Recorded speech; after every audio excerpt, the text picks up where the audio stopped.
Are we all here?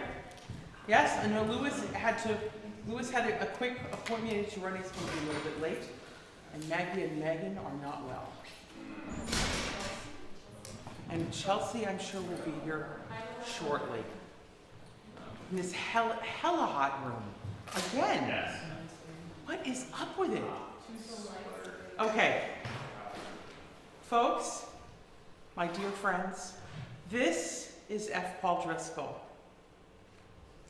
F. Paul and I have known each other since 1995? No, that's too early. 97? When was my first Opera News cover? 2001. So we've known each other. I interviewed you for that, okay. 2001. But so we in got the 90s is when in I the 90s. First time. But anyway, we first really got to know each other in 2001 when F. Paul interviewed me for the cover of Opera News. Hey, Chelsea.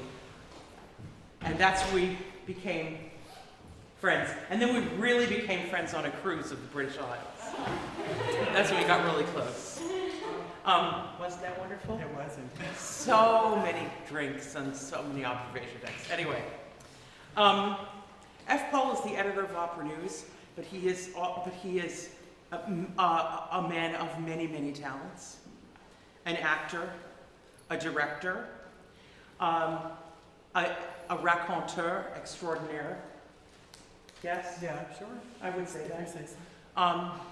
He's a cultivator of all things that are good. He's one of the most generous human beings I've ever known. So being here today, schlepping up here from New York in this weather to give us 13 essential singers makes me happy as a pig in clover. That's all I have to say about it. Thank you for being here, my friend. You're very welcome. Thank you for asking. Take it away. I will indeed. So as you can see from the slide, and I apologize in advance for my lack of technical proficiency, this is brought to you by a lot of people much smarter about this than I am. But I'll go over, if I may, at the very beginning, how this happened. Stephanie wanted me to talk about singers I thought were essential. And I knew that it wouldn't make sense for a sophisticated group of artists like yourself to have the obvious choices, Maria Callas, Luciano Pavarotti, people that you would have heard of. I wanted to go off the beaten track a little bit. I picked 13. There are 6 pairs of 2, assorted male-female. They're separated by nationality. And then there's one wild card at the end, a Spanish mezzo-soprano.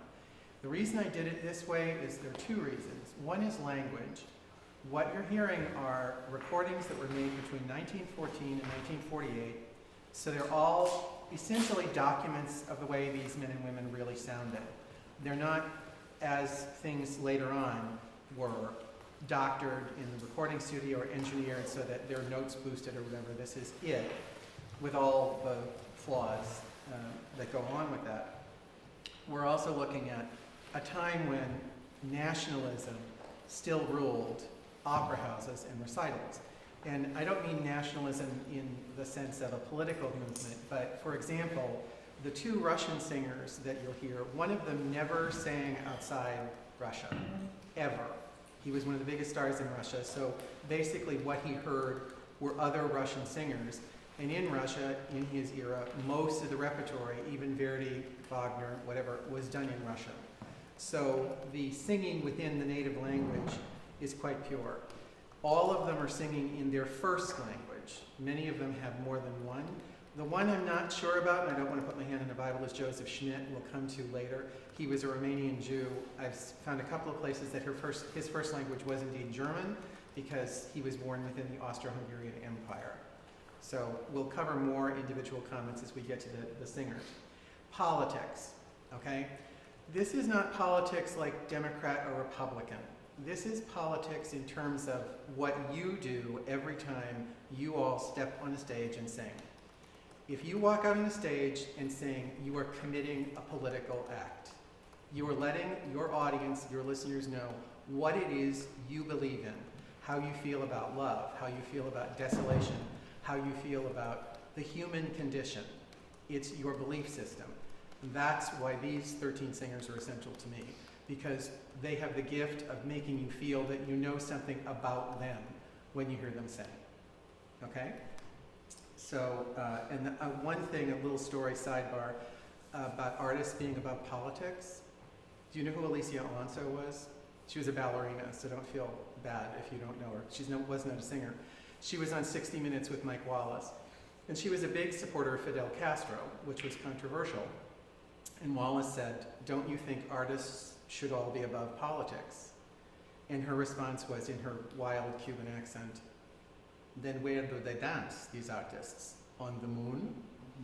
So in other words, if you're in a theater anywhere, there's a political system surrounding you. Okay, we're going to start with two African American singers.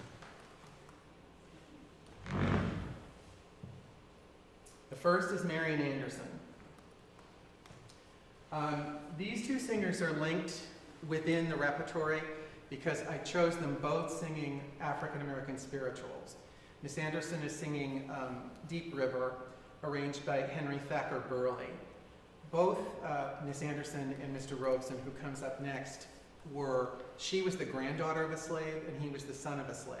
They're part of a diaspora that moves African American people out of the South as the economy changed there and coming into the North. She was raised in Philadelphia and born there. He was born in New Jersey. She came from a very poor family. The members of her community believed in her talent so much that they funded her education. She didn't graduate from high school until 1921, at which time she was 24 years old. That school was that tough for her, and that's one reason why she was able to lie about her age so successfully for most of her life. She studied voice in Philadelphia with Giuseppe Borghetti, who was actually born Joe Bogash. He was a Philadelphian, but Borghetti got him more students, I guess. This was her audition song for him, and this recording was made later on. The accompanist is Kosti Vahanen, who was an accompanist she met when she went on a recital tour of Scandinavia. And he was Finnish. He introduced her to Sibelius, and she was one of Sibelius's very favorite singers. She was also a favorite singer of Toscanini. She made her European debut in 1933. 1934, she went to work for Saul Hurok, who managed her for most of the rest of her life. She did 70 recitals a year, all recitals, no opera, even though she had many offers to sing opera in Europe, no offers in the United States because of what was going on there in terms of the relationship between African Americans and everyone else in the US. She said that because she had never had any acting training or stage training, that she was not comfortable doing opera. That was the official reason, and she stuck to it, even though she did record opera arias and sang them in recital. She finally did her first opera performance in 1955 as Ulrika in Ballo and Mascara at the Met. She was the first African American to sing a principal role at the Metropolitan Opera. I'm sorry, that was her very first opera? Yeah. At the Met? At the Met. I didn't know that. And I did talk to Roberta Peters about it. Roberta Peters was the Oscar in that performance, and I said, "What was it like?" And she said, literally everyone was shaking because no one knew what was going to happen when an African American woman was going to be there when the curtain went up. She said it was the most charged atmosphere that she ever felt in the house. You'll see pictures in the slideshow when we get through the first one of her singing at the Lincoln Memorial. I don't know if you're aware of that story, but in 1939, when she was a really distinguished concert artist, she was going to sing at Constitution Hall in Washington, and the Daughters of the American Revolution refused her permission to sing there. So through the intervention of the Secretary of the Interior and the First Lady, Eleanor Roosevelt, she had an open-air concert on the steps of the Lincoln Memorial on April 9th, 1939. So Constitution Hall, the capacity was 3,700. They estimate that the crowd in front of the Lincoln Memorial that day was 75,000, and it was a national radio hookup, so she was singing to people in the millions. She ended her life as a delegate to the UN, and she also sang at the inaugurations of Eisenhower and Kennedy.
The way she sings the word peace, it's on the Spotify playlist that I set up for you, I think is amazing, because that's a real artist's imagination.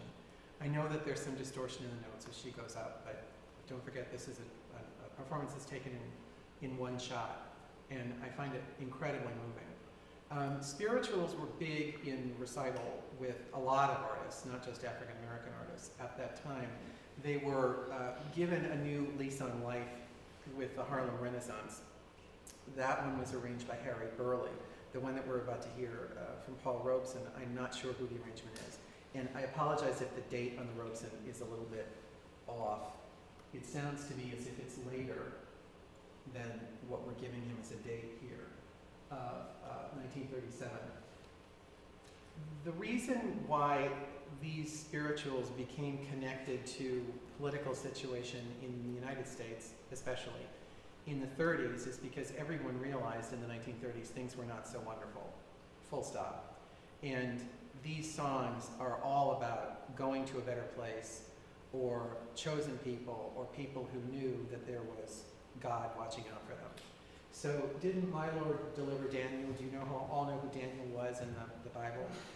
He's a Hebrew youth who's in captivity in Babylon, and this is about the fact that he knows God is looking out for him. Robeson is one of the most extraordinary artists in the history of everything, but especially in the United States. He was born in Princeton, New Jersey. He was educated at Rutgers, where he was top of his class in athletics, debate, and in academics. He graduated from Columbia University Law School. He had a law degree the entire time he had a performing career. He played in the NFL for the Akron Pros, and he was a big figure in the Harlem Renaissance. He was a very compelling stage actor, even though he had very little formal training. He did All God's Children Got Wings and The Emperor Jones, both by Eugene O'Neill in New York City, and then also did them in London. He did the first London company of Showboat as Joe, singing Old Man River, and the revival in New York. He did not create the role of Joe. He did it in the movie at Universal in 1936. And he also did Othello, the Shakespeare Othello, 3 times. Once in London with Peggy Ashcroft, then he did it again in New York with Uta Hagen and Jose Ferrer, and then did it the last time at Stratford, England, at the Shakespeare Festival there. He was very politically aware and very politically outspoken. He took all kinds of risks with what he believed in, and that was apparent in his recital programs. He also sang a lot of non-spirituals, obviously. He sang popular songs, he sang Russian songs, he sang Chinese songs, and learned the languages so he would be able to sing them with a degree of authenticity. During the McCarthy era in the 50s, he was very outspoken in favor of people's ability to join the Communist Party or express their political beliefs. So he was blacklisted, and he had no passport between 1950 and 1958. For a recital artist, this is killing, because he had absolutely no way of earning a living. But when that era was over, he was able to travel again. He experienced a lot of illness, mental illness, at the end of his life. He was probably bipolar. I don't want to go out on a limb for that, but one of his biographers believes that that was certainly the problem at the very end of his life. And he remains controversial, but I think he also remains wonderful. He also made quite a number of movies in England, in addition to the ones that he did in the U.S.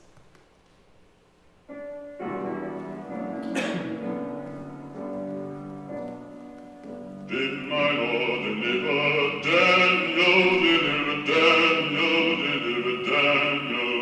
Did my Lord deliver Daniel, and why not every man?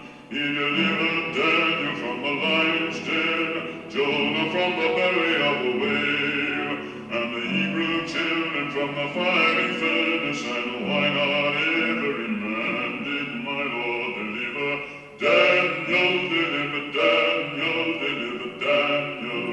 Did my Lord deliver Daniel, and why not every man? The moon runs down in a purple stream, the sun refused to shine.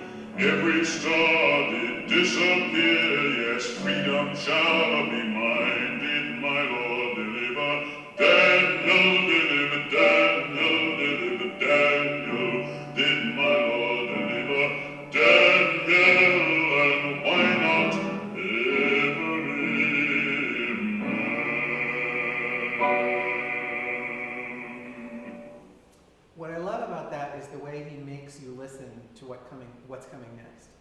He sings with destination and line and moves everything forward. He plays with the consonants. He's not afraid to let his New Jersey accent come through. If you listen to it again, you hear the word purple as opposed to purple. So he doesn't really sound like someone who's had a voice teacher beat civilization out of him. He sings like himself, which is what you want to sound like all the time, no matter what you're singing. So moving on to our next pair, we're going to Russia. This is Antonina Nezhdanova, who was born in Odessa, in what's now Ukraine. She was educated at Moscow Conservatory. She joined the Bolshoi in 1902, and she was the leading soprano there. She sang 37 different roles at the Bolshoi alone, sang in the Mariinsky, Kiev, Odessa. They all had opera houses. And she made one appearance in the West in Paris in 1912. She was a guest of the Monte Carlo Opera, and she sang Gilda. She was a friend and a favorite singer of Rachmaninoff. His Vocalise is dedicated to her. And she made the choice when the Russian Revolution came to stay in Russia and continue singing, which was not an automatic choice for anybody. This is a country that went through a huge seismic upheaval. And we'll get to that in just a second when we see this, the selection. What I think is interesting about her, and you see that a lot with singers in this era who had long careers, underline, exclamation point, long career. Here's a list of the roles that she did. Ludmilla in Ruslan and Ludmilla, Tatiana, Lakme, the Snow Maiden, Sadko, the Queen of Shimaka in Cote d'Or, Desdemona, Frau Fluth, Elsa in Lohengrin, Rosina in Barbieri in the original keys, Antonita in A Life for the Tsar, and Marfa in The Tsar's Bride. We'll hear A Life for the Tsar, which is the role of her Moscow debut in 1902. What is interesting about her is that when she started, and she's born in 1873, when she started, the fashion in Russia was for the Italian vocal style. Russian composers loved Italian singers, just as Russian ballet masters loved Italian virtuoso dancers. She's considered to be the first Soviet singer because her work and life extend from a Tsarist era into the beginning of the Soviet system in 1718. As you'll see, this cut is from 1914, which means that when she was singing this, and this is a very pro-Tsarist opera, there was every reason to believe that the Romanovs would be on the throne for another 300 years. And in 4 years, they were obliterated. So this is a souvenir from a time that's past. Like it or no, this is what we've got left of it, and I think it's exquisite.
So the next singer is also Russian, actually born in what is now Ukraine, but he was always referred to as Russian, Ivan Kozlovsky, who is obviously quite a bit younger than Nezhdanova, but they played opposite one another at the Bolshoi and actually recorded together, even though she was old enough to be his mother.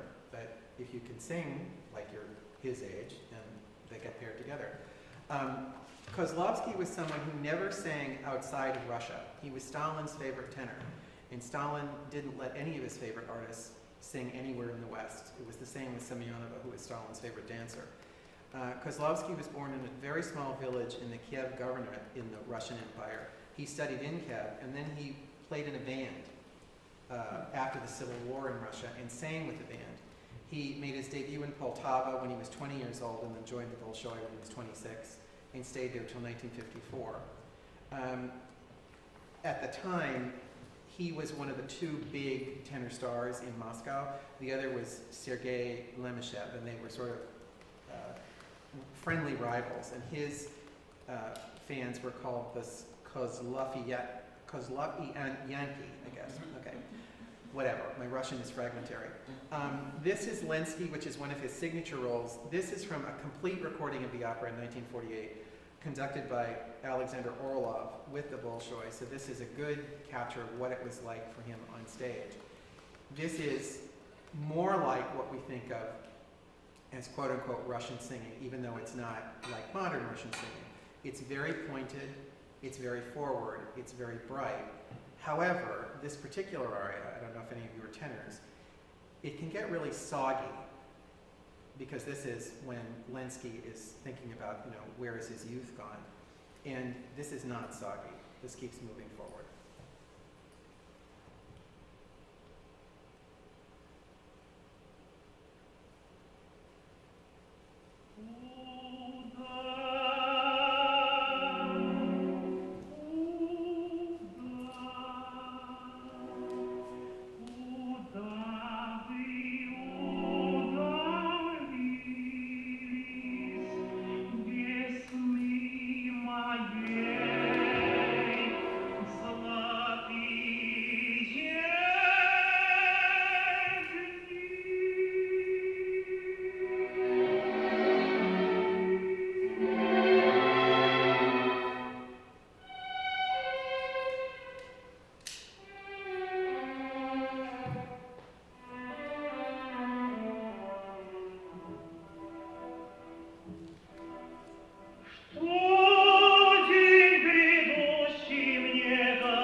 Austro-Hungarian Empire. These two singers are both Jewish. Masary was a convert. She became a Protestant in 1903, and Joseph Schmidt, who will hear next, never converted, but he was someone who, on his passport, because he was born a citizen of Austro-Hungary, by the time he was in high school, he was a citizen of Romania, and when he was traveling at the end of his life, he just crossed out nationality and put in Jew, because that was what he felt the proudest of. We'll stick with Masary for a second. Masary was essentially an operetta star, even though she sang quite a few roles that we would give to opera singers now, such as the Grand Duchess of Gerolstein, which our friend has sung. She also did the Merry Widow. She was a huge star in Berlin. She was the queen of the operetta stage there. I apologize when we get to Oscar Strauss's name, it's misspelled on the slide, but Strauss loved her singing and wrote several roles for her. She was born in Vienna. She did a tour of Russia and then appeared in Hamburg. And then by the time of the First World War, 1916, she was established as the #1 star in Berlin, and she stayed that way until 1932. In 1932, it became illegal for a lot of Jewish artists, or most Jewish artists, to appear in public, to appear in radio broadcasts, and to function at all. So a lot of artists moved away from Germany into other countries. She eventually made her way to London, where Noel Coward wrote an operetta for her. By this time, she's in her 40s. And then she ended up retiring and moving to Los Angeles. She died in Beverly Hills when she was quite an old woman, I believe. Yeah, 1969. So what I'd like you to listen to in this, which is sort of a cabaret / operetta song from a piece that's written for her. It's a woman who knows what she wants, and this was just revived in 2015 in Berlin, so it's a piece that has a great deal of currency. This is exactly what it sounds like. She's flirting with the audience, and this is a number that she's done many times on stage. So it roughly translates to why shouldn't a woman be able to make a living or have her own income? And what she's singing about is someone who is, let's say, a lady of the evening, a lady of easy virtue, however you want to class it. So there we are. Again, Oscar Strauss only has one S, unlike all those other Strausses. But this is 1932. This was her last role in Berlin before she left.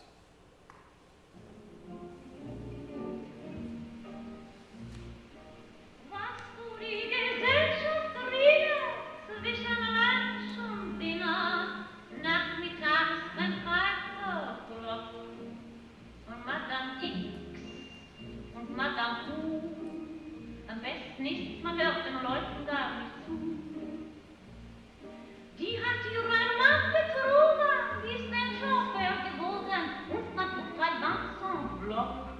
Mit Mr. Z ist intim, hat mit ihr etwas und sie hat was mit ihm.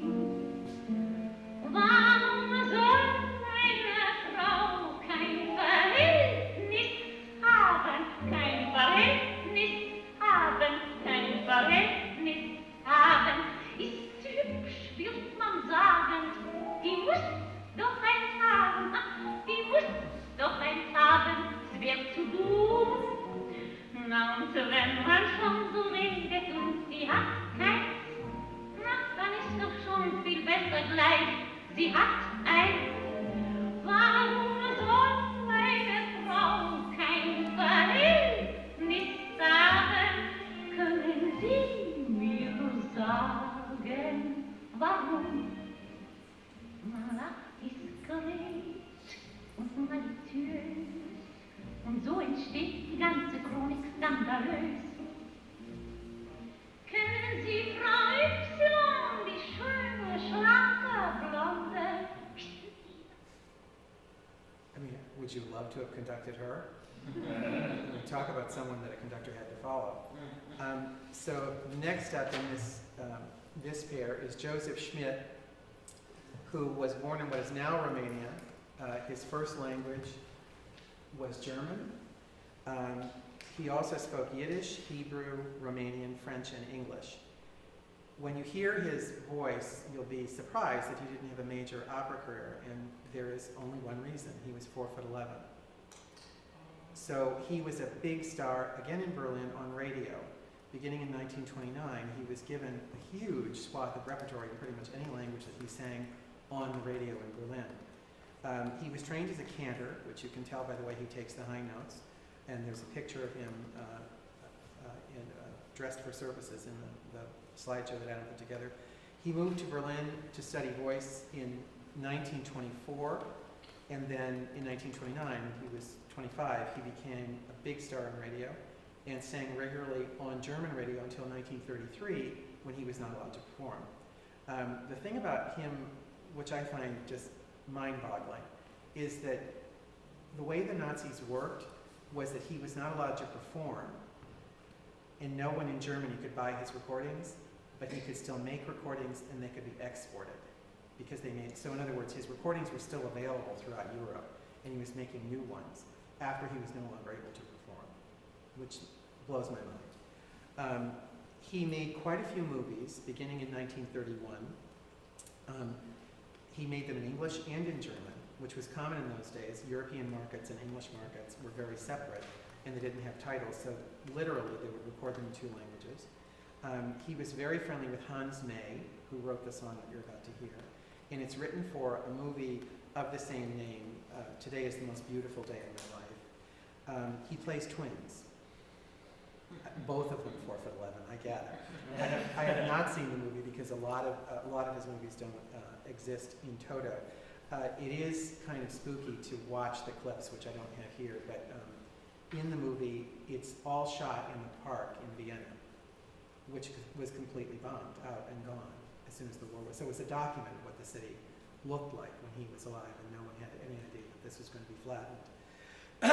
He did sing in the United States. He appeared at Carnegie Hall in 1937, sang in Palestine, sang in Holland. He didn't sing staged opera until very near the end of his life. He did a bohème, but the recorded repertoire was huge. As I said, the recordings were banned from airplay or sale in Germany, but not banned from export. He died as a direct result of the war. He had many opportunities to leave, but because he had family and at least one illegitimate child behind the Nazi lines, he kept going back. And so finally his friend said to him, you know, tick-tock, tick-tock, you have to get out of here. So he tried several times to get to Switzerland, and someone 4'11" and not in great health to climb over the mountains to get there was rough. But when he got to Switzerland, he registered himself because he wanted to be able to work freely and not live as a refugee. So because he registered himself, he was put into an internment camp where he got sick. He ended up going out of the internment camp and died of a heart attack in a hotel. And it was tragic because I think he still had many years ahead of him, but there's no way of knowing when you read biographies of him now exactly how much voice he had left at the end of his life, because the stress of having to be on the run all the time, I'm sure, took a toll. So the reviews for his last few performances in Europe were not as good as he got earlier on. What I like about what you're going to hear is his sense of rhythm, the flexibility, and the lightness of attack, even though the voice is powerful, and the use of the language. And I apologize for the ladies and gentlemen of the chorus in this. We're not going to listen to them with, shall we say, a critical ear.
One take, 4'11", with that chorus singing that far out of tune.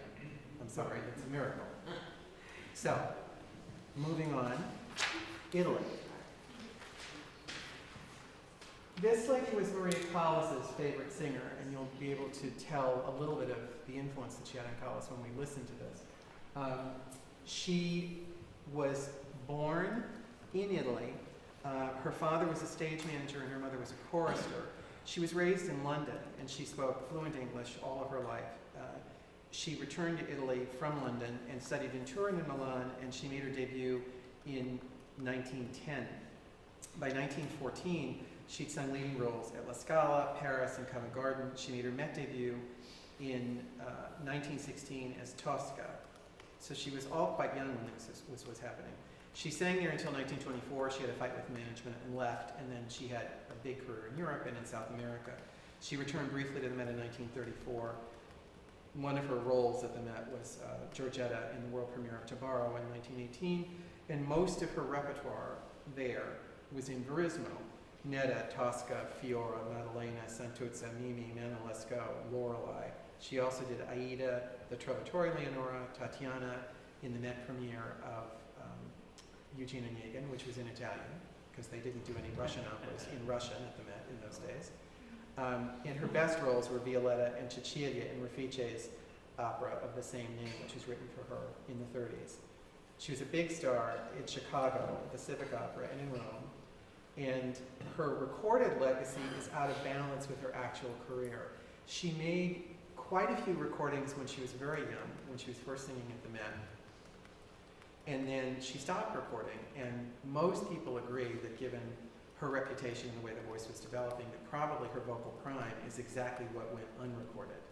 But then towards the end of her life, she made a series of recordings for Columbia, which are fascinating. These are done in 1934-35.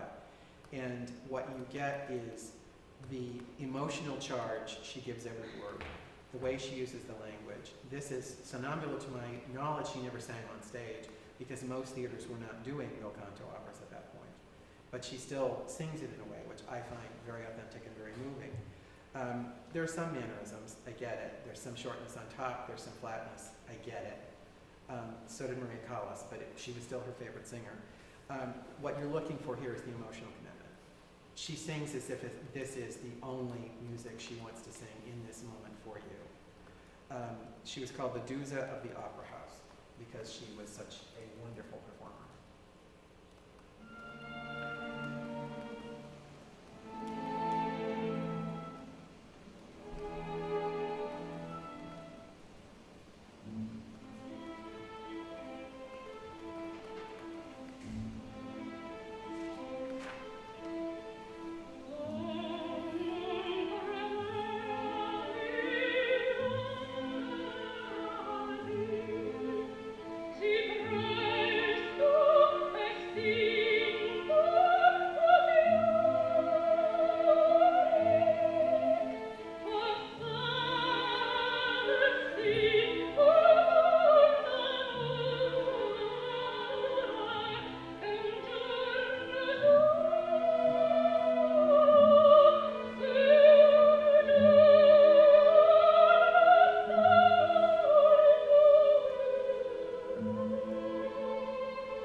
So the Italian gentleman I picked is Beniamino Gigli, who was a colleague of Muzio's at the Met. They appeared together several times.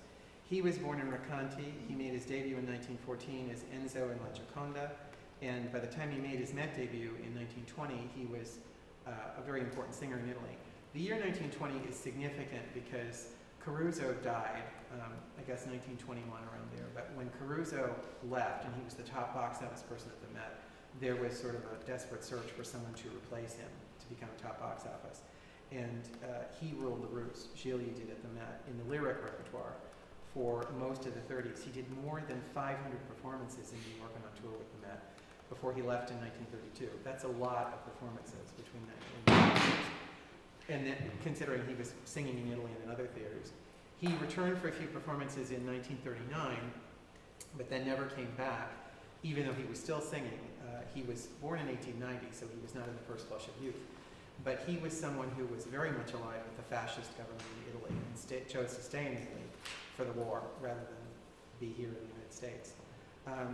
What is interesting about this recording is it's from a complete recording of Cavalleria conducted by the composer. And this is him doing the Serenade to Lola, which is at the very beginning of the show. Gigli recorded several roles in full with the forces at La Scala, which gives you an idea of what Italian vocal performance was and performance style was at that time in the 30s. He was also active in movies, and he stayed in the game long enough that he not only sang with Muzio, but one of the last concert appearances he made in Italy was with Callas. They were co-stars for the Martini and Rossi radio concerts. He's another one. I understand the flaws here in terms of some aspiration and the glottal stops. The thing I find interesting about this is that his attack on this particular piece was very consistent, because where is this sung? Do you know the opera at all, Cavalleria Rusticana? This particular moment? It's sung off stage, so that someone of his generation would have been really, really intent on making every single word count. And at the end, when it almost sounds like the crack of a baseball bat when he hits the notes, not that they're terribly high, but it's trying to get that sound out over the scenery and over the orchestra.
There were Martini and Rossi radio recitals, and there were quite a few with her and with other. They've split generations, because I know Corrosio, who was closer to his age than Callas, did them as well. So now we're moving on to Germany. This is Lotte Lehmann, who is one of the most beloved singers of her era. She was born in Prussia. She was very big in Vienna. She created a lot of roles for Strauss, the Componiste in Ariadne of Naxos, Christine in Intermezzo, and the dyer's wife in Frau ohne Schatten. And her most famous roles were Sieglinde, the Marschallin in Rosenkavalier, and Leonore in Fidelio. She studied in Berlin. She made her debut in Hamburg in 1910, then her debut in Vienna in 1914, and joined the company as a full member in 1916. She's still a legend in Vienna, even though she died in 1976. They give a ring, I think, I forget who has it now. It was Riesenex, and I forget who moved on to it. Maybe Kirchschläger or something? There's a ring that they give in the opera house to whoever the queen of the opera is, and it was Lehmann's ring. She was also beloved at Covent Garden. People were nuts about her.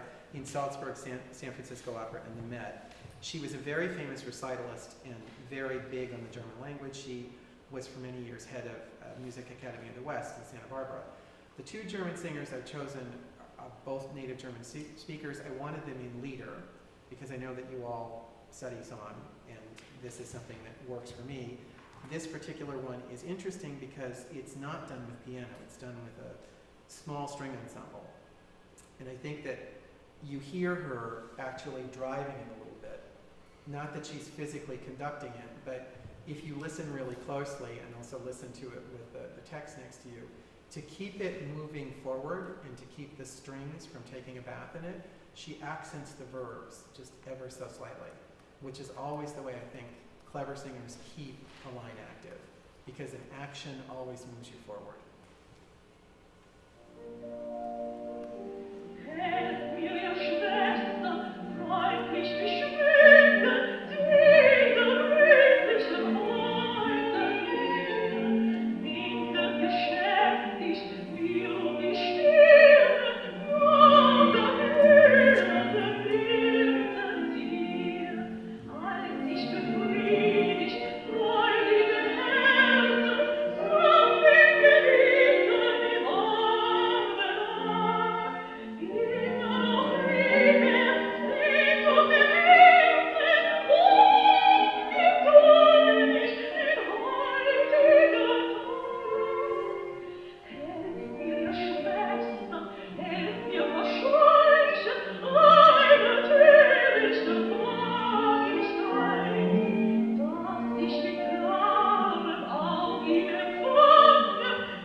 She was also someone who was notable for her opposition to fascism.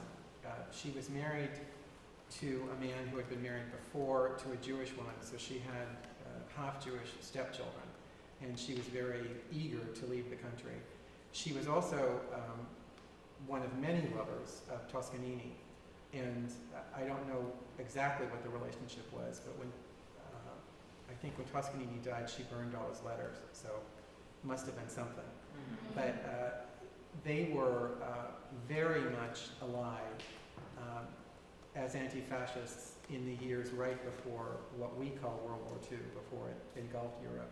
And the famous performances were when they did Fidelio together in Salzburg. She was Leonore and he conducted it. And of course they both refused to sing here after a while. She moved to the United States and, as I said, was active in American opera companies, even made a Hollywood film, and was active on radio and made many recordings here in the United States. But pretty much by the time she was at the Met, she was beginning to edge away from opera and staying more in recitals. Her last recital, the last song that she sang, was An die Musik, which is what I've chosen for this gentleman, Heinrich Schlissnus, who, this is my friend Adam Wasserman, who did this. The photo section of the presentation does not like him because you can't find pictures of him anywhere. He always looks the same. You'll see, it's almost funny. You know, you've got him in costume as Wolfram, and he looks pretty much the same as when he's in White Tie and Tails. But he was a beautiful singer. He was born in Braubach and trained as a postman, a postal officer, but then studied voice on the side in Frankfurt, and then made his debut in 1915, then at Hamburg, then was at Nuremberg, and then was in the Berlin Staatsoper from 1917 to 1945 as their leading baritone. He was in Chicago and Bayreuth, but never sang at the Met. Even though he was an excellent leader singer and recorded a lot of leader, most of what he was noted for on stage, and again in German, it was Verdi. And he also did the lighter Wagner parts. He was very famous as Wolfram. But he also did Guy de Montfort, Germont, Rigoletto, De Luna. I think that what I hear listening to him sing, why I wanted the contrast with Lehman always gives you 150%. With Schlissnus, you get someone who sings with total economy all the time. He never gives you an inch more than he feels he's capable of doing. And this song, I think, is something that fits his style performing very well.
On to France.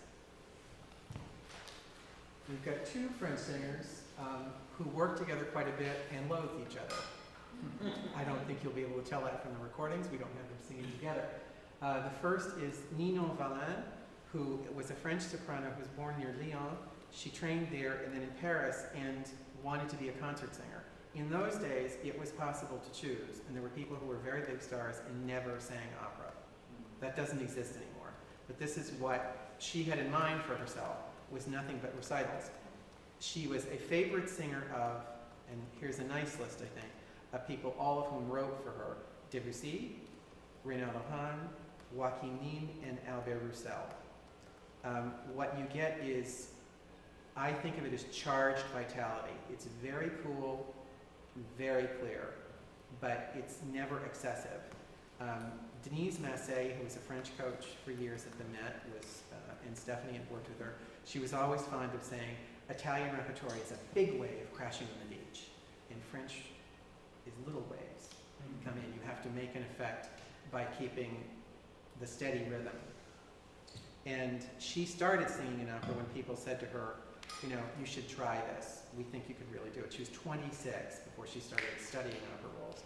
And then she became a star at the Opéra Comique, also the Paris Opera, the Cologne, and La Scala. I don't know if you've ever been to Argentina, Buenos Aires, and seen the Cologne, but what is interesting, if you get a chance to go or know anyone who's sung there or been there, the acoustics are famous for being perfect. And the reason I believe they're perfect, never having been there, is the number of singers with small voices who appeared there year after year after year. Evidently, you could hear anything there. Her signature roles were Louise in the Charpentier opera, Charlotte in Vertier, which she recorded complete with Georges Thiel, and Massenet's Manon. And I would recommend both the Louise recording and the Vertier unreservedly. I think the reason she disliked Thiel is that he was a heroic singer, and she's an anti-heroine, if that makes sense. So I picked as simple a song as possible, but I think it's charming.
was first doing interviews for Opera News, I interviewed a woman named Nellie Walter, who was Leontine Price's manager, whose birthday is today. Happy birthday, Leontine Price. But when I asked Nellie Nellie's life covered a great deal of the 20th century. She was at the dress rehearsal of Rosenkavalier, the world premiere of Rosenkavalier. She was at the dress rehearsal as a child. And she'd heard everybody in Europe. And I asked her who the most exciting singer was that she ever heard, and she said Georges Thieu. And she said in a little tiny voice, he was my ideal, so sexy. But there was an ego to match, I guess. He was someone who, if you look at any sort of survey of French tenors, his name always comes up near the top because he did so much repertoire. He was born in Paris, he studied there and in Naples, but he made his debut in Paris in 1924 when he was still in his 20s, and then sang leading roles for 16 years at the Opera. He also did the Verona Arena, La Scala, Cologne, Covent Garden, and the Met, and the Opera Comique. Very aristocratic, I think in some ways a little bit mannered. He's in a movie of Louise with Grace Moore, the American soprano. He also does the full recording of Louise with Nino Mola and the full recording of Vertier. I don't know how much Gluck you know, but this is from Act 2 of Alceste, which is an opera about marital love. The king is sick, so the queen agrees to put herself to death so he'll get better. Then he gets better before she puts herself to death, which is when he sings this, and he sounds pretty healthy. And then they find out that she has to die anyway. So at the end, the gods come in and say, just fooling, you can both live, you're both healthy, it's fine. So anyway, he did do this on stage, Alceste, and I can't think the last time it was done. Have you heard it, Stephanie? The last time I heard it was Santa Fe. Alceste? Yeah. I mean, Gluck is an amazing composer, and whether or not you choose to sing it, I would look at it very carefully because of the way he's a reformer, and the way he puts together text and music is extremely instructive. And you'll hear a lot of that with this. I mean, he really hits those words like it's in a shooting gallery.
He looks exactly the same in white tie and tails as he does in this little outfit with the wig.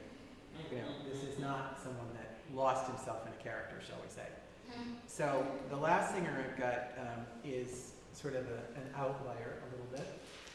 This is Conchita Supervilla, who is one of my favorite singers, and I think if I were going to pick any list of any reason why anyone was essential, she would be on it. I've loved her since I was in high school and got an LP in E.J. Corvette's.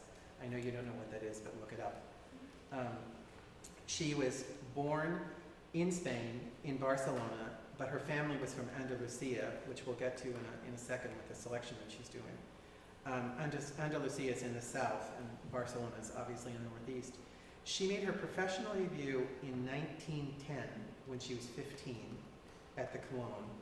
In 1911, when she was 16, she sang Octavian in the first Italian performance of Rosenkavalier. at the Costanzi in Rome. In 1912, still under 30, she does her first Carmen in Barcelona. She made her U.S. debut at 20, she's getting really old here, as Charlotte in Chicago. But what she's remembered for, even though other people take credit, is she was the person who revived Rossini, especially in the original mezzo keys in the 20th century. She sang Isabella, Rosina, and Angelina in Cenerentola. Those were her signature roles in addition to Carmen. She made her London debut in recital in 1930, and then her Covent Garden debut in opera was as Angelina in Cenerentola in 34. She recorded a lot of Carmen, a lot of Isabella, also sang them in London, and huge favorite. She made more than 200 discs. It was just, she was very good at it. She was evidently a very efficient singer. There were never any retakes. She just churned out these records, and we've got a lot of them, and she did everything in her stage repertoire, and also lots and lots of songs in English and in Spanish. She died in childbirth in 1936. She had a relationship previous, so I think that at the time she died, she had a teenage son. But she was, because her, like Joseph Schmidt, because she made so many recordings which never went out of print, her reputation maintained, and they've been reissued on LP and collected and all that, and they're really wonderful. I don't know how good any of you are at Andalusian dialect. Okay then. What I chose for her is a zarzuela aria. And zarzuela is sort of like operetta, but not really. This particular one that she's singing from is a one-act, which is from, it's by Jose Serrano, and it had its premiere in Madrid in 1905. It takes place on a farm in Andalusia, which is something that would have been of interest to her because that was where her family was from. So the slangy stuff in there is something that she does very well. This opera, which is called, zarzuela I should say, The Evil of Love, this number is just called the Gypsy Girl Song. And this character does literally nothing except walk on stage and sing this song. People, the zarzuelas are sort of like a vaudeville. They comment on an emotional state. And this is about a man who is going to have his farm repossessed, but doesn't want his farm repossessed because there's a well on it which is fed by the tears of a dead queen. You know, which I would think would up the real estate value, but there we are. So what she's singing, if you listen to, and I'm sure that you all know songs where people sing about unrequited love or people who are not good to them, and I'm going to give you a rough translation, courtesy of Google Translate. She's talking about Miguelillo, who's a gypsy, and required her to fall in love with him and be faithful. So she said, sure, you know, even though it was hard, I decided I was going to be faithful to him. But then I found out he cheated on me. Now, in most songs, in most national literatures, that's when her heart is broken and she just kind of fades away. No. She said, found out I cheated on him, so I decided to blind him. My brother told me where the knife was, a hunting knife. I got him, I stopped him, I spit on him, I imbued him, but I didn't kill him. So, leaved him wounded, which I think is, you know, pretty cruel revenge, I guess.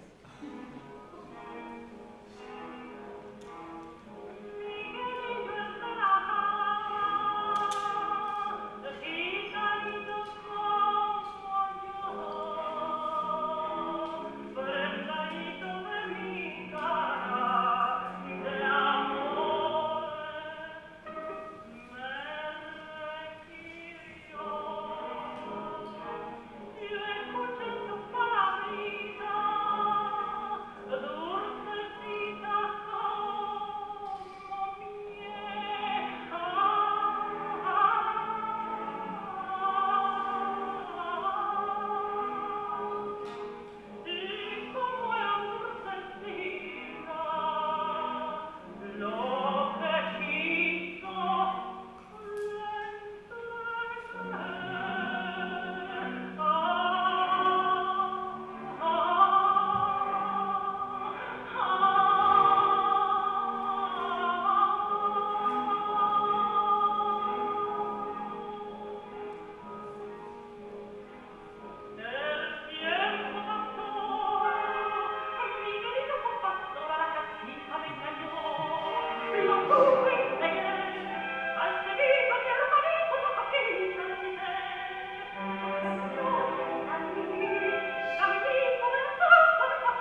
I would recommend that you listen to more of her recordings than just this one.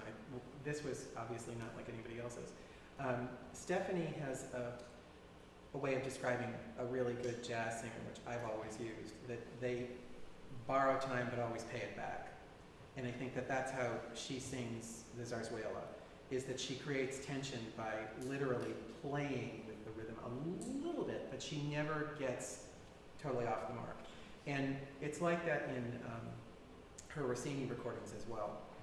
She is somebody, and I read a lot about these singers before this, but going now into contemporary review accounts, with all the recordings, many people felt that of all of these singers, she was the one whose voice was exaggerated more by the microphone. As you can tell, it's a very rapid vibrato. It was compared to castanets by the critics who liked her, and people saying it was like dice being shaken in a cup before it was tossed out by the people who didn't like her. It still is incredibly compelling, and you hear British critics especially talking about singers who have a face when they sing. And with this, you certainly can tell, whether or not you speak the language or know the dialect, exactly what this character is about. So that's it. Those are my essential singers. I love that. Well, yes, let's applaud.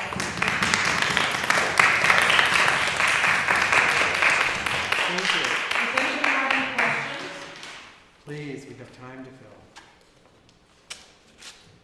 Shall I start with a question? Please do. All of these singers that we heard today have very bright voices. Mm-hmm. And I wonder when you think it was that a darker sound started becoming more de rigueur, to say. Or do you think the brightness is because of the nature of the recordings? Because of technology? I think some of it's technology, because it tended to push voices a little bit brighter, but I do think a lot of what made the darker, more covered sound is when singers were recorded more with full orchestra in the LP era. Mm-hmm. And I certainly think in Wagner that happened when Schulte started recording, and those engineering things happened with Decca. It changed the way people sang it. Because I think it's learning to sing or learning to appreciate singing. It's like learning to speak. You learn the way your parents speak. It's what you hear.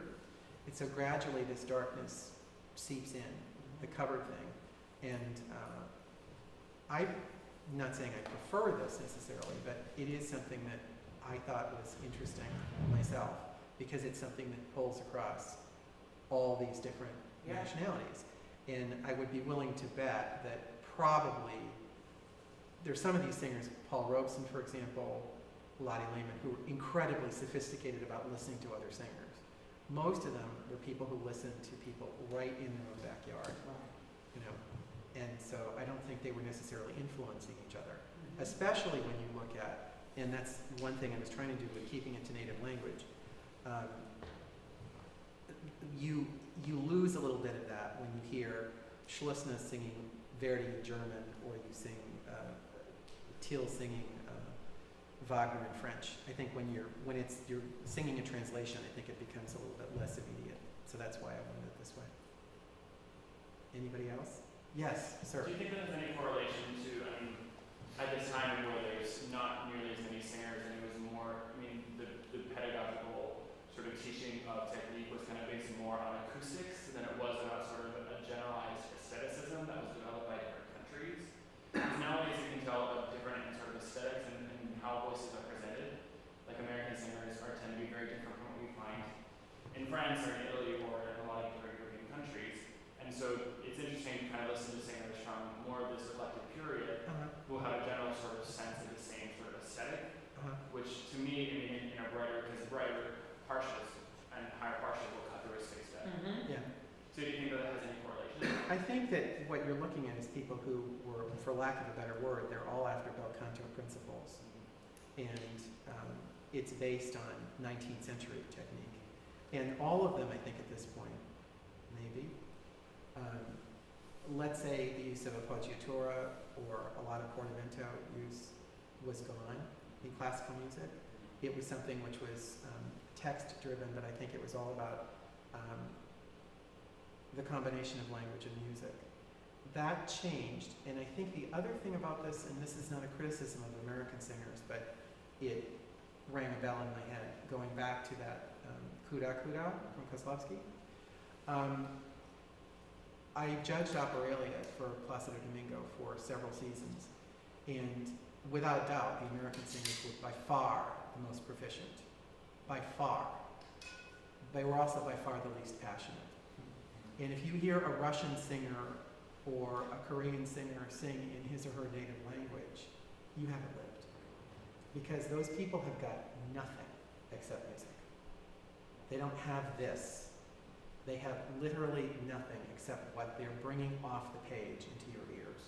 So what I will say that these people have in common, all of them, is that they got where they were because someone believed in them. That's why you're all here. Not because you're talented, because talent is an accident. That's like having green eyes or red hair or being left-handed. What you do with it and the way you fulfill the hopes other people have for you is what makes you an artist. So the thing for me to remember is when you sing and you step out on stage, you're not singing just for yourself or the people in that room. You're singing for all the people that don't have the chances you have. So there are 1,000 people lined up behind you that would love to be sitting in that chair. That's where the passion comes from. And when you hear someone sing Kuda Kuda, you know, someone in a horrible fitting tuxedo that looks like it was probably third or fourth hand and doesn't really know how to interact socially, but on stage with his feet next to each other and that music, he's a god because he knows exactly what he wants to say with that music. And it's not just him, it's everyone that sang the music before him.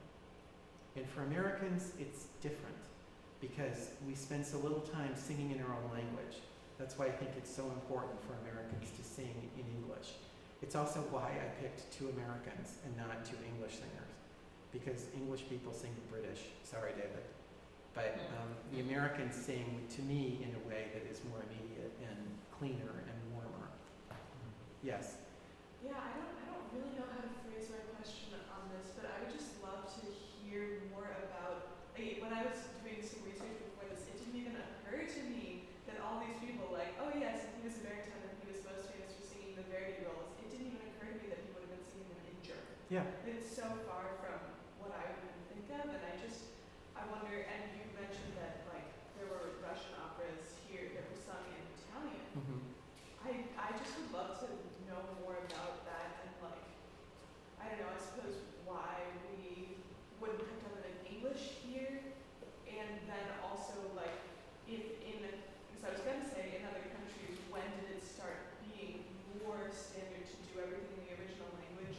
But then I found myself asking myself, is it even standard to do them in the original languages? I mean, in a lot of, like, regional German theaters, and then they still do everything in They German. still do, yeah. And, In the United States, the premiere of Eugenio Onegin was in Italian. Then the next big production of it, which was done by Peter Brook, was done with an all English-speaking cast with all Americans and Canadians. So it wasn't done in Russia until like the 70s or 80s. Queen of Spades, the premiere of them, was in German. Now, two Tchaikovsky operas, one's in Italian, one's in German. And it's because I think that whoever the cast was for the Queen of Spades, they wanted bigger voices, so Wagnerians. Whereas for the Eugenio Onegin, it was Giuseppe De Luca as Onegin and Muzio as Tatiana. And they were big stars, so they did that in translation.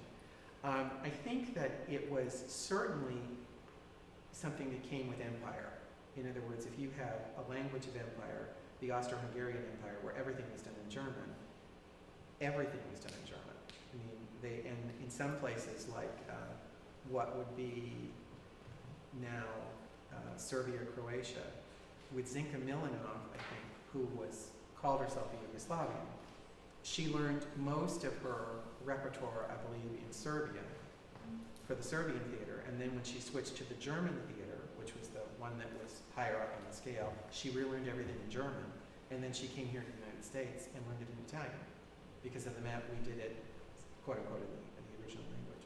I think after the Second World War, what you have is, because of LPs, and because you had documents of complete opera, say, that were circulating, internationalism took over. So that you have someone like Regine Crispin, who sang most of her repertoire in French when she was coming up. Then as she moves into international houses, it's Italian and German as well. But as you are correct, in some smaller theaters, it's done in the vernacular. They want to reach the audience. But I think it also becomes something that, it loses a little bit of the specificity, you know what I mean? And I think that for the Russian repertoire, it's great. I don't know if I would really love hearing Verdi in Russian. Yes, Margaret, I remembered your name. Hey! Thank you. Congrats.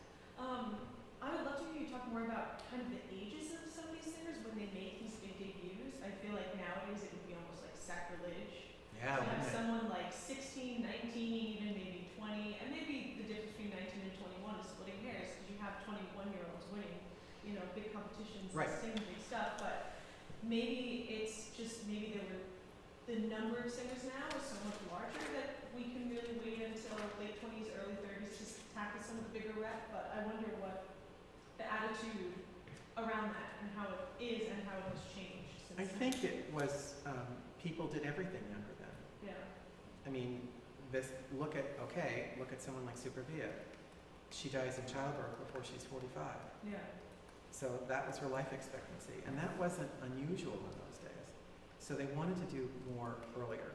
Now, there are some people who started early and crashed early. I think that looking at her, for example, she makes her debut at the Colón in Argentina in 1910, and then in 1911, she's in Rome at the Teatro Costanzi.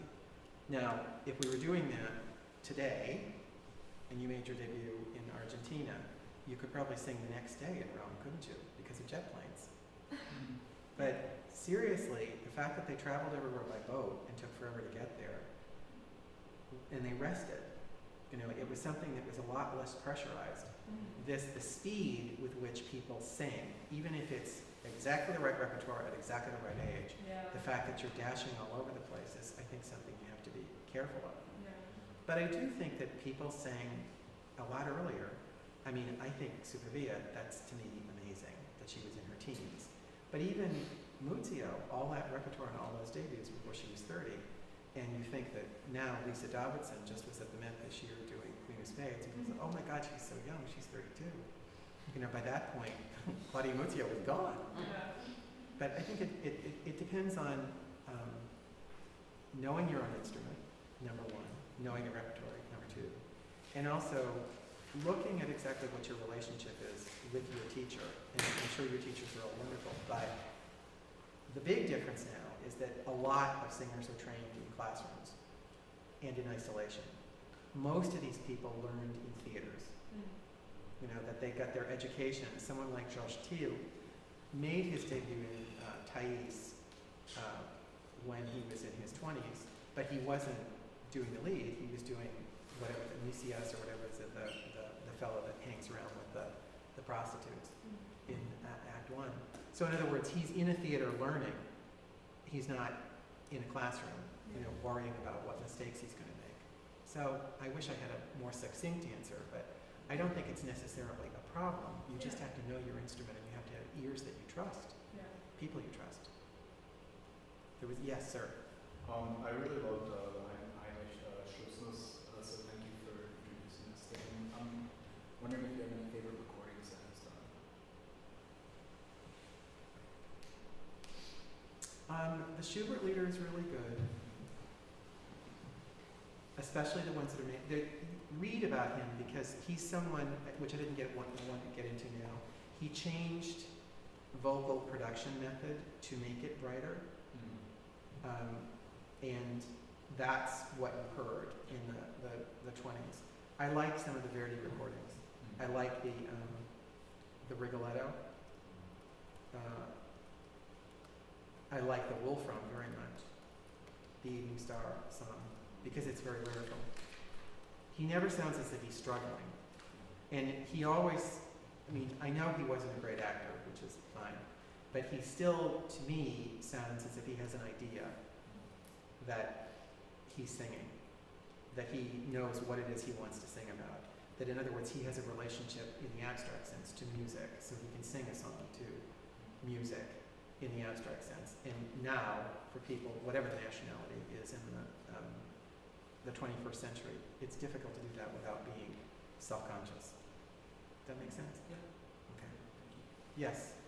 You got to a really beautiful point when answering Margaret's question, or what I thought was beautiful, about comparing, you know, our relationship with rest to people of this time and their relationship with rest. And I don't know if I've really opened myself to really feel into that. So I was wondering if you have any insight to that, what you've noticed with singers or I do. There are famous quotes all over the place, but Leontine Price is the one that said, "Never sing on your capital, always sing on your interest." Never sing more than you know you want to.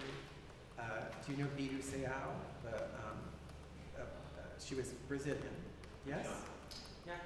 She did Mozart's soubrettes and light lyric coloratura, and at the very end of her career, when she was in her 50s, she went to San Francisco Opera and sang Nana Lisca for the one and only time because she had wanted to sing it her whole life. And she said, "I'm going to sing it once, and then I'm never going to sing it again because now I can." So it's a question of knowing. But if you look at, I just think when the Met went to, like, say, the Paris tour before the First World War, and you see them on a boat playing shuffleboard and lying around in deck chairs, or on the national tour when they're on trains, it was very relaxed. Think how tense you get just going through an airport, even if you're flying home to see your mom or something like that, when you should be happy. Everything now is just something that unsettles you, and you can't really sing from a place of agitation. That's my belief. You have to find a way. Maybe we don't go back to going everywhere by yachts, but things like meditation, exercise, paying attention to what your body's telling you, is a way of getting that kind of rest. But it's the whole world moves so much faster. And that's what's tough, is because you have to put your head in an 18th century mindset to sing Mozart in some ways. You know, you have to dial back. You know, you can't do this as if you're walking down 57th Street dodging traffic, you know. So you have to figure out your own way to do that. It's one of the reasons that I stopped. I mean, it's one of the reasons that I started driving everywhere, other than the fact that we have dogs, is that I call them our minivan the QE2. That's what we do. That's how we take time. And it was a frustrating development for me and for my agent when I first started out, because I built into my career time off. And I would not take jobs smack dab against each other. And I have maybe twice, maybe 3 times ever done a back-to-back show or something that there are people who will dovetail shows. And I refuse to do it because it's detrimental. You have to rest, even if it's just to rest your brain. Yeah. You know, you have to take time. And there are people who are perfectly capable. And that's the thing that always amazes me about Domingo. Domingo can finish a show, get on a plane, go to another country, sing another show. That's superhuman. My Domingo story.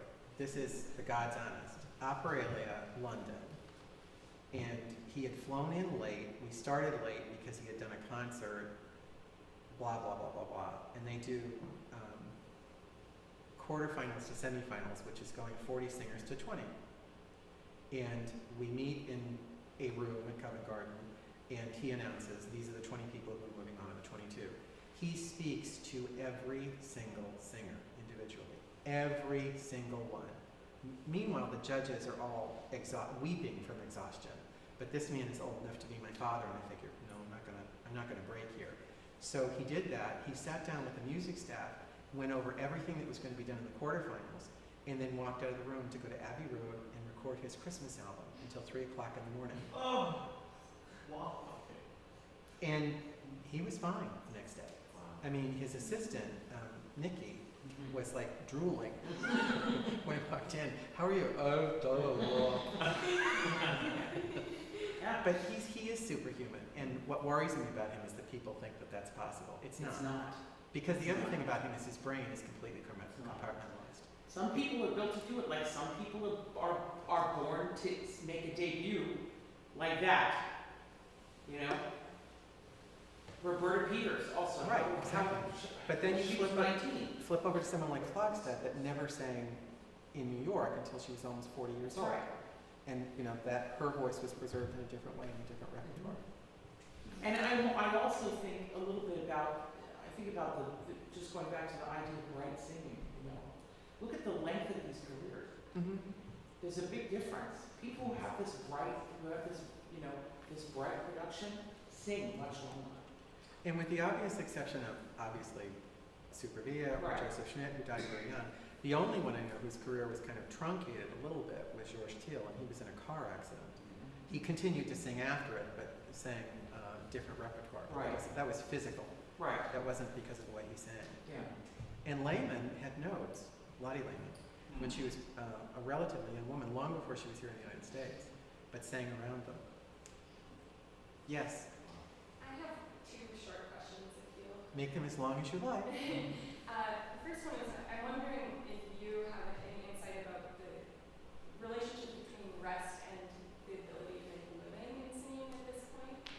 And the other question was, I enjoyed your point at the beginning about singing as a political act. Uh-huh. But I was also wondering if you might be able to speak to singing when your politics don't necessarily align with the character that you're playing, or even the repertoire in general.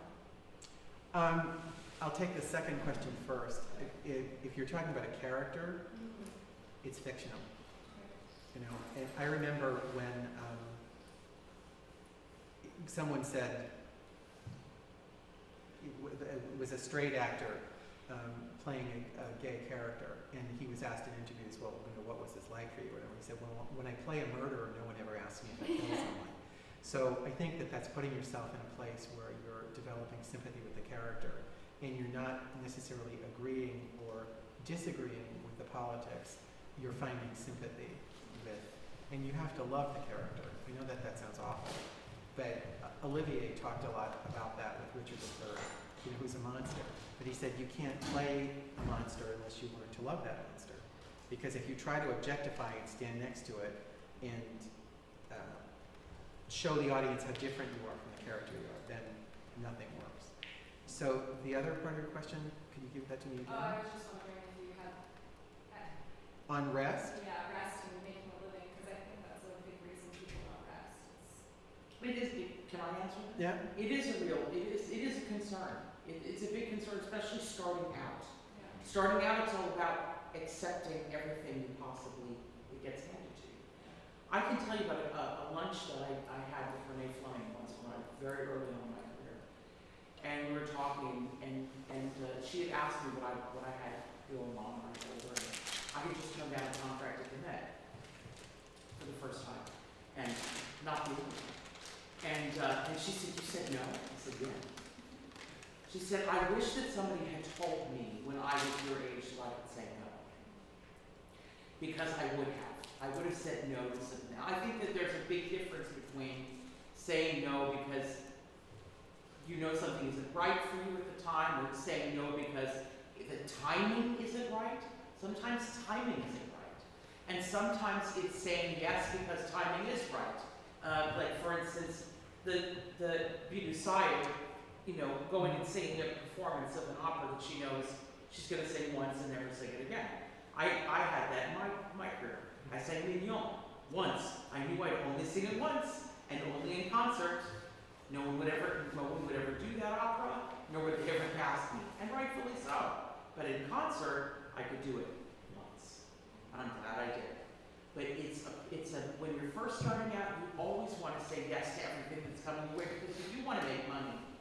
So you use your common sense and choose things according to what's going to support you and what's going to support you, what's going to support you, and what's going to support you.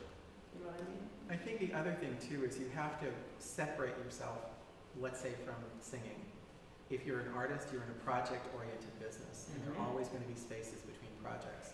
So your plan, which is individual, is whatever it is, to make a living.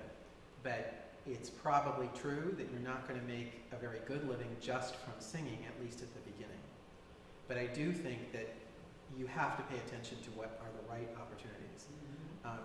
Mirella Franey just died this weekend, and she's famous for saying no to a lot of stuff. Hey Kim Hong is somebody else that's had a long career, and she said, I was talking with her young singers, and she said, the beginning of her career she was offered so many butterflies, and she said, I could have made so much money, but I would have stopped singing after 8 years. Because that wasn't, she said, I know I couldn't sing that way. But I think that you have to look at a plan for yourself and be responsible about how you handle your money. There's just no other way around it. You're it. You're an independent agent. Yes? You mentioned that American singers tend to be more technically correct and less passionate than, say, a Korean singer or a Russian singer. Well, I think that they're passionate. I think that it's hard to be passionate and correct at the same time. If what's driving you is not making a mistake. You just answered my question. Yeah. Yes? Hi. I'm interested in hearing about what you think of the relationship between authenticity as a classical singer, nationality, and ethnicity, and how, I mean, for the recordings you shared, they're all singing their original language, their first language, but often we have to sing outside of Sure. what we grew up speaking. And I would like to hear just how you think about singers, and is there a certain standard that we are all held to? What are your views on that? I think you should always have something in your repertoire that you believe in that's in your native language, whatever that native language is. And that's a default, because you'll learn more about how you handle language from singing that. It's automatic. You know, if you look at words on a page, you have ideas about how something is stressed or not stressed, but then you fit it to music, it's a really natural process. I think in terms of the standard that you're held to, it depends. I think that Italian very often is what helps the most in terms of vocal production. I think German is what helps the most in appreciation of language, because the Germans are so damn fussy. But it's like, it's the worst, but it's true. You know, if you look at how the language is inflected, especially in the settings of 18th and 19th century poetry, you learn a lot about that. I think you want to be true to yourself. And when you're preparing repertoire that you're going to be taking into whatever, competition or class or recital or something, I do think that there are things that you can get good advice from a teacher about, this works for you, this doesn't work for you, whatever. But when you are a tenor, a baritone, a bass, a mezzo, a contralto, a lyric soprano, a leggero, there's a label that's on you. And underneath that label is all the correct or non-correct repertoire. And I think that's what you have to be careful of, because you don't want to sing something just because all the other baritones are singing it. Something like, Malatesta's aria. Do you all do that? See? It's like, that's great. You know, it's an entrance aria, and it's a bitch because you're usually handling props at the same time you're talking to the old guy that everyone's paying attention to.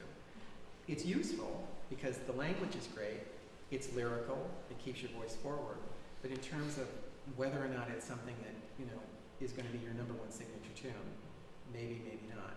I mean, I think you can always tell, and I find this not as much as I used to because there aren't as many recitals in New York, but you hear people, especially younger singers in recital, and they do, let's say, the Purcell set, and then they do 18th century song set, and then they do 19th century song, and then a little bit of French, and then the encores would be in English, and they'd sound like a different person.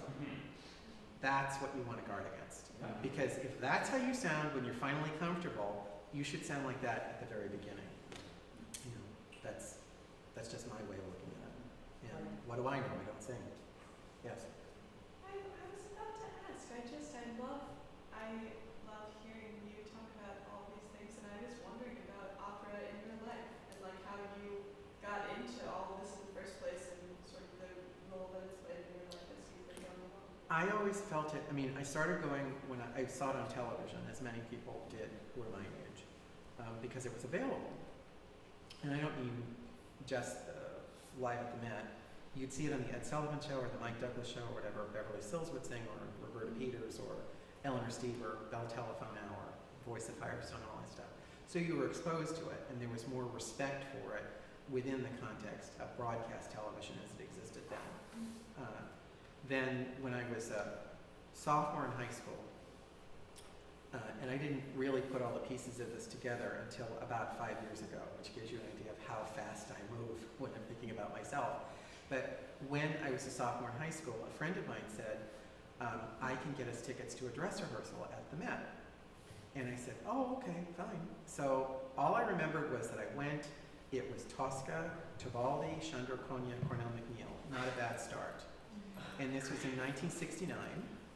And I couldn't really figure out why I was at this dress rehearsal. And I remembered that, you know, I went to my cousin's house afterwards. When I was working in the Met archives, I looked up, and the dress rehearsal for that Tosca revival, and there are also no pictures of it, was on Christmas Eve. So it was Christmas Eve morning. And the reason that they wanted me to go was because it was the year of the strike at the Met, and the season started late. So they were desperate to get people into dress rehearsals, and they were asking people from all over. So little old me is sitting downstairs in the orchestra, you know, and he was a good friend, and I went to other things there. I would be lying if I said I became an addict based on that performance. The drug came when I saw Sutherland and Pavarotti in a dress rehearsal of Daughter of the Regiment. That was beyond fabulous. And the second blow, or the blow right before that, I should say, was Fontaine and Nureyev in Swan Lake. And what I found attractive was that this was, and I read more about it, this was an art form that could be done more than one way. It was possible for people to do it differently the second time. It wasn't like a movie. It wasn't like a Broadway show. It was something that sort of took me away from where I was. And for me, that's how I relaxed. I listened to it all the time, which I know is terribly irresponsible because I should be listening to it really critically. And what I do now is if I really, I find it very hard to relax going to an opera performance, even if I'm not reviewing. So I go more now to dance and theater to clear my head a little bit. But I've always loved it, and I listen to it all. I mean, you know, imagine, if you will, what it was like being at the College of the Holy Cross, and all of these dorm rooms are playing Jethro Tull and Aquilon and whatever, and then down at the end of the corridor, you hear Emily de Gallicurci coming out of my room. So you can imagine just how many friends I had in there. Next question? Yes. What do you think about the relationship between studio recordings and live performance, and do you feel like studio recordings have created an unrealistic Yes. standard for Yes. singers? And like, yeah, what do you think about as well the future of recording in the classical world? Well, it's very different now than it was, but I mean, when you were talking about major companies that were putting together these recordings, and they're great documents, and I'm glad we have them, but they're essentially artificial. You know, you have something like the very famous Furtwängler recording of Tristan and Isolde with Flogstad, which is a great document, except that the C's are all dubbed by another singer, because she couldn't handle it anymore. And the singer who dubbed those C's was? It was produced by Walter Legg. The C's were dubbed by Elizabeth Schwarzkopf. I'm sure she loved that. Exactly. And I'm sure she told plenty of people. She certainly did. But the thing about it, which is funny, is when all those LPs, where you couldn't really tell because of the way the sound came out of the speakers, when they went digital, you can now tell where the tape splices are a little bit. But I think it's always interesting. Obviously, Callas is the one that's sort of a cottage industry where you hear her live in front of an audience. It's a totally different experience. Have you heard the Dallas rehearsal of Callas? Write it down. Dallas rehearsal. of her singing. And she's supposed to be rehearsing in half voice, and the orchestra does not know the music, and she ends up singing it in full voice so that they will follow her. And this, to me, is proof that she was not a bad colleague, that she knew that she was a musician first and a star second. It's something you really need to keep in mind when you are listening to new recordings of current singers. What you hear is not real. I don't care who they are. I don't care how much you love them. You love my singing? That's lovely. If you like it, that's nice. You listen to my Handel recording? There's a huge amount of it that is manipulated, that is edited. Because there are huge lines, for instance, in Where Shall I Fly? Huge lines that I could not sing in one breath. So we broke them up in half. And then the editor said, why don't we do that, but we'll do it in 3 pieces. So we broke it up into 3 pieces. And they said, well, let's break it. I said, no, we'll stop at 3. Otherwise, you're going to just do it a note at a time. And it's really impressive. It's wonderful. And I'm not saying the whole list is like that. That aria is like that. And so a lot of the stuff that you're listening to is not easily or absolutely unattainable. So when you want to hear examples of these arias sung, go back. Yeah. Listen to older recordings. And also, there's a lot there. I mean, now people are coming out of the woodwork. There are recital performances that people recorded from the audience. And you get a sense of what someone like Leontine Price was or Cheryl Mills without a microphone there, where they didn't know they were being recorded. And that, to me, is wonderful. I think that there is obviously value to those studio recordings, but it's great for me as a listener. It's not great for you as a singer, because it does give you an impossible standard, I think, anyway. And it also, in some respects, studio recording is lazy singing. In that it's not in that it's lazy. It's not lazy. It's active and it's wonderful but it doesn't have the immediacy of a singer wanting the audience to connect with them, like a live recording does. It just doesn't have that. There's an extra energy you all know that you have when you're performing, and you know that your life is depending on them understanding you and connecting with you. And when you just do it for a record, you're standing in a studio, it's a very different feeling. Then it feels more technical. It feels like I want to create this sound. It becomes more about sound. And you look at they certainly for RCA and for Columbia, they have all kinds of shots of people listening to playbacks. No one looks happy. No one looks happy. I mean, the greatest singers in the world, the greatest conductors, the greatest engineers, they all look just awful. Because it's not the way they thought it sounded when they're listening to it come through the speakers. Did you have another question? I have another question. I think there's also an interesting dynamic between the sort of marketization of classical recordings against that of popular music in a way, and that recordings for more popular musicians became a way of kind of expanding what they could do in a sort of concert setting. And so then I think there was also a dynamic of where classical recordings had to compete in a way of making it so that it was powerful enough and impressive enough that it could compete in a way for posterity. Yeah. In that way. That's not really a question, that's just my opinion. No, but it's an interesting use of words. Think about it. You talk about popular music and classical music. Does that mean by definition classical music? I'm speaking by No, but classical music is not unpopular, but we have to think of it as important, despite the fact it doesn't sell as much as the pop stuff. And part of it too is that popular music generally is meant to go in bite-sized bits. And classical music, when a lot of these people were recording, did the same thing, because I didn't go as far back as I might have, but one of the reasons why there are so many recordings of V.C. Darte, going back to right after the world premiere, is because it fit onto the side of a cylinder. It was so short. And it's called Tosca's Prayer. It's recorded in every language. It had nothing to do with anything other than making a souvenir of that person's voice and hear it with any kind of accompaniment or whatever. But I think that for us now, we're talking about consuming, if we're talking about opera as opposed to song, and you want to do an appreciation of an opera, you're consuming it whole, like it or not, or in a version which approximates that. If you think of the Mona Lisa, which is hanging in the Louvre, you can either stand there with all the Japanese tourists with the cameras and get an appreciation of it that way, or you can look at a picture of it in a book, or it slides by. In other words, there's no real time involved in appreciating that. But if you want to appreciate the first act of Meistersinger, you have to listen to the whole thing. And that's what's difficult about what we call classical music.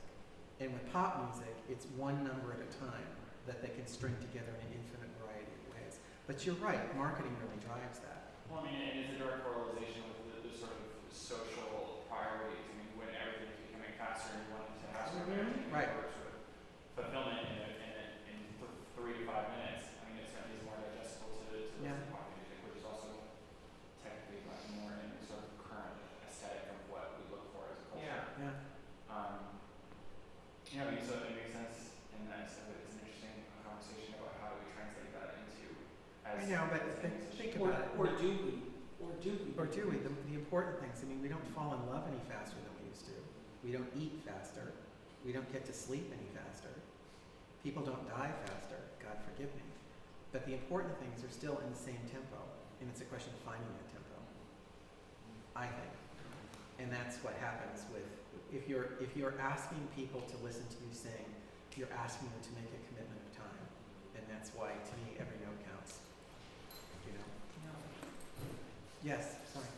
Yeah, I feel like hopefully at a certain point, that might be soon, people will want to have these more immersive experiences. And though our attention spans have gotten shorter and shorter and shorter, there's got to be a reverse to that or a reaction to that in our society. So I feel like it could be really beautiful for people to go to live performances or like experience those live recordings. And Yeah. I see the possibility where it can come back. I mean, I don't know what the answer is, but I keep trying to wrap my head around the fact that people, well, my niece, for example, is 24, and she binge watches, like a whole series in a weekend. And that's an immersive experience, and it's not short. At her age, I was maybe willing to commit to a half an hour Mary Tyler Moore show or something, or whatever was on at that time. So that was short. But now you can go on Netflix and you spend hours, or even YouTube, even though it's in bite-sized pieces. We all know what it's like going down that YouTube rabbit hole. And they give you the links, and it's like, ooh, but it's very pleasurable. But I hope you're right. I think that that's probably one of the biggest reasons that we continue to do what we do, is that we have to be, somebody has to be the standard bearer for that, for that kind of art. Yeah. Yes. So go ahead. No, you have to ask the question. Well, I think that what this is something interesting about Anthony is the rough sense is because he is like able to market himself too, so that he's relevant. Because you're talking about people that were going on TV and performing opera, so that it was more widely respected by community, but by society. And I think that Anthony is trying to do that by putting himself so out there and making it so that opera singers and classical artists are still relevant. He's doing something very specific, and we're all very good friends, and I respect that. But it's a little bit different than it was when I was watching on television, because they were looking at an audience which came out of a European cultural tradition. So even though we had little bits of classical music, we had nothing of Asian music, we had nothing of African music, we had nothing of indigenous people represented on television. So that was something that wasn't really respected. And that's, I think, one reason why the audience is loosening, especially in New York. When I started working in and around the Met, the Upper West Side was a lot of people who came from Europe after the Second World War. And a lot of people who were first generation who grew up in homes where they heard Italian or German every day. Doesn't happen anymore. So it's that much more of a fight. And I respect Anthony that much more because he's starting not from square one, but from 15 steps behind square one to get people to make that commitment. And I think what he's doing is acknowledging the fact that you can make it interesting by combining it with other art forms, which is what the glass handle, which he's going to be doing, I think, again in Europe this summer. That was combining a number of different ways of looking at music, and I think that people who came to that found it very diverting. Did you see Akhenaten? No. Yeah, well, if it's repeated at VHD or whatever, I would recommend it, because that's a wonderful performance. Yeah, you're right. Yes. So this made you mentioned YouTube, and this made me think whenever you watch videos of people older singers performing on YouTube or watch recordings of that, if you read the comment sections, it's always nobody is ever like this singer. This singer was the best, and there seems to be like this kind of idea among the populace that the quality of operatic singing has kind of diminished since the 20th century. And I'm just wondering about your take on that, if you believe that's true. No. Yeah. I think that there are certain parts of the repertoire that are better now than they would have been, let's say, at the beginning of the 20th century or even as of 1950. One area is Handel. I did an article for Opera News back in the year dot where I listened to Handel recordings from Handel operas. I didn't listen to any Messiah, but it was fascinating because a lot of the singing was so different than what we would call stylish. They had a different way of approaching it. It was more churchy, but it wasn't as urgent. And everyone recorded certain, like the Largo from Xerxes or Ceres's that was very often recorded. Everyone recorded that in every possible key. And Handel was done with transpositions, changing of instrumentation, changing vocal lines, simplifying and whatever. It's much better now. I think Mozart singing to a certain degree is better now in terms of ensemble. I don't know if it's necessarily better solo to solo to solo. And I think that there are some things where I find the repertory in maybe less lovely shape. Let's say early 20th century Italian repertoire, because Verismo is now about shouting or being angry, and somehow being, Verismo means real. It doesn't mean Gloria Swanson anymore.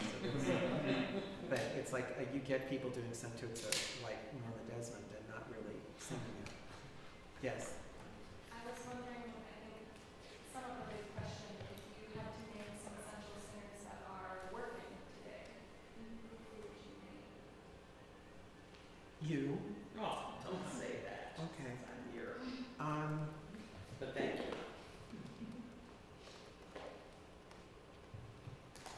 I'm just trying. The people that I respond to the most are people who have a grip on the audience in a way that they're addressing them in a way that makes sense for now. I saw the Frauenliebe, actually. I saw Susan Graham do it at Alice Tully Hall last week, I guess, and she mixed it in with other pieces. And to me, that's essential. I think Joyce Donato is. I think Renee Fleming is. I will be honest and say I don't always agree with Renee's choices artistically, but they are choices. And I think that is essential, to listen to someone whose voice sounds that good.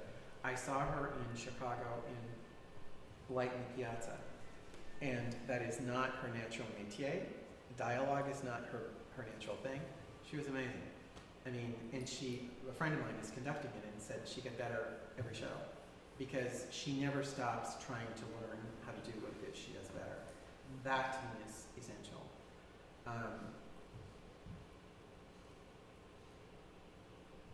Thomas Hampson, I think especially in recital, the way he feels about language and the way he feels about what the audience has a right to hear, that to me is essential. I love Javier Camarena. I don't always, again, agree with his choices, but that is someone who, standing in front of an audience, is complete magic to me in a way which is very present. It doesn't sound affected. It doesn't sound like he's been listening to a whole bunch of records to figure out how to top, the various notes or whatever. It's very immediate. And he's also someone that is a very good, in my opinion, he's a very good master teacher. We're doing a master class with him at the Guild in March. because he's very specific when he goes over a song with someone. Joan Patton at Yale had him come speak to some of her students, and I was really surprised because you always assume that if someone is that good, it's just natural. You know, they roll out of bed and sound like that. And it's craft. You know, this is someone who's really worked very hard to get where he is. Piotr Bachała, I think, is an amazing singer. Amazing. Anna Netrebko, again, not technically flawless. There is nothing that's going to get between her and an audience. Absolutely nothing. And the way she is able to give you a character and the way she constantly shifts on how to improve stuff, I think is extraordinary. And again, you know, that's my opinion. I think, and she's someone that audiences really take to. But I saw her in Vienna in Adrienne Lecouvreur, and to me, the most astonishing moment was when she was not singing. It was when she was waiting to cut off the applause, because she was just standing there. And in Vienna, they go berserk and they bang the floor and it's wood and you know they're yelling at each other or whatever. But she knew exactly the moment to move, not to make noise, and then they shut down. And the last person I've seen do that well was Leontine Price in recital, because Miss Price would do like 9 encores. Have you heard these recordings? Oh, please. She would do her thing, you know, her program, and then she would come on and in her Leontine Price, sweep on, sweep up, sweep on, and then she would stand up a little bit straighter, and the whole line, and she would say, and now, the aria vi si darce, and then, oh! And then, total silence. She would sing it, and then sweep off again, and 9 times she's announcing, you know, the aria from Adrienne Lecouvreur or My Mother's Favorite Spiritual, and people would go bananas. But she could do it because she was really it in terms of connection with the audience. And it was never frightening. You know, one loved being treated like a child by Leontine Price. I think that's all we have time for right now. And thank you so much. That's Very all welcome. the time.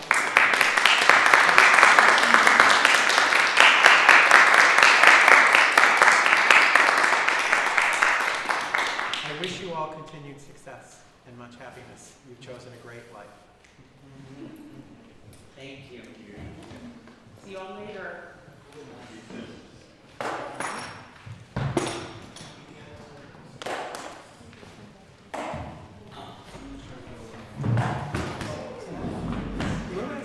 Nice to meet you. Thank